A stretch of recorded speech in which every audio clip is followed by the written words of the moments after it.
Ao observar o céu noturno, nada se destaca mais do que as estrelas. Em contraste com a escuridão do espaço, elas brilham intensamente, preenchendo o vazio com ordem e luz. Mas não se engane, elas são gigantescas fornalhas em constante atividade, geradores termonucleares que não conhecem restrições, criando energia suficiente para vaporizar a Terra milhares de vezes. Como tudo no universo, elas nascem, vivem, morrem, e nesse intervalo criam todos os elementos essenciais para a vida. Talvez seja por isso que desde a antiguidade, o céu noturno cheio de estrelas fascinou o ser humano. As estrelas nascem em nuvens enormes e frias, feitas de gás hidrogênio, hélio e poeira. Esses berçários estelares são conhecidos como nebulosas ou nuvens moleculares e possuem centenas de anos-luz de comprimento.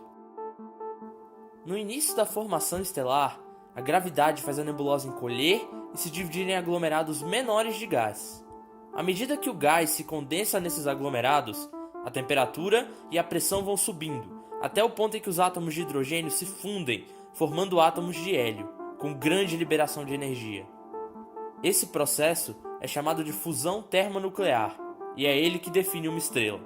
Antes da fusão começar, nos referimos ao agregado de gases como protoestrela, e depois como estrela da sequência principal.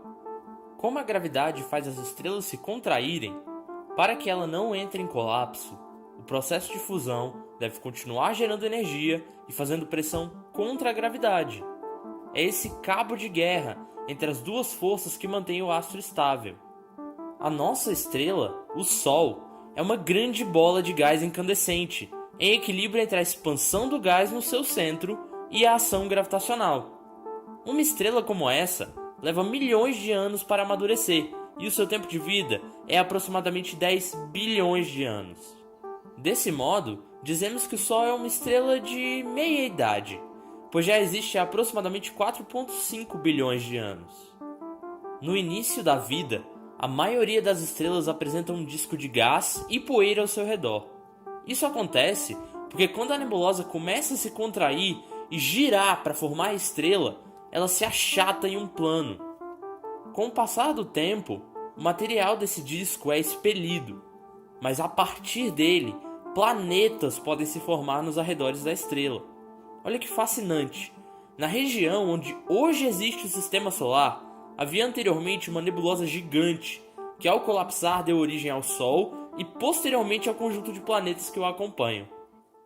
Dizemos que uma estrela está morrendo quando o hidrogênio que alimenta as reações nucleares no seu interior começa a se esgotar. Sem o fogo nuclear para sustentá-la, seu gás começa a esfriar e a pressão vai caindo. O resultado é que o interior não vai mais aguentar o peso das camadas externas e o colapso final começará. Nesse estágio, a contração da estrela é tão poderosa que os átomos de hélio formados ao longo de bilhões de anos no núcleo são espremidos até o ponto em que se fundem, originando elementos mais pesados como o carbono e o oxigênio. Em resposta, a superfície volta a se expandir e o astro começa a inchar, chegando a ter mais de 100 vezes o seu tamanho original. É a partir desse momento que passamos a nos referir a esse corpo como uma estrela gigante vermelha. Em 4 ou até mesmo 5 bilhões de anos, o nosso Sol também vai se expandir e virar uma estrela desse tipo. Essa expansão pode se estender por milhões de quilômetros e será grande o suficiente para engolir os planetas Mercúrio, Vênus e possivelmente a Terra. Depois desse estágio, a gigante vermelha finalmente se rende à força gravitacional. As suas camadas mais externas se dissipam, deixando para trás apenas o núcleo, bem encolhido.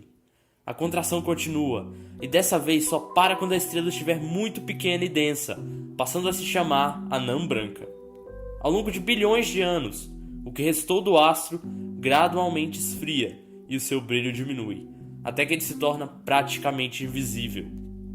O que é ainda mais interessante é que quando estrelas 8 vezes mais pesadas que o nosso Sol esgotam seu combustível nuclear, elas explodem na forma de supernovas enormes.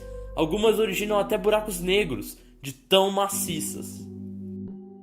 Então, o que nós aprendemos? A evolução estelar revela que nada dura para sempre. Até as estrelas morrem.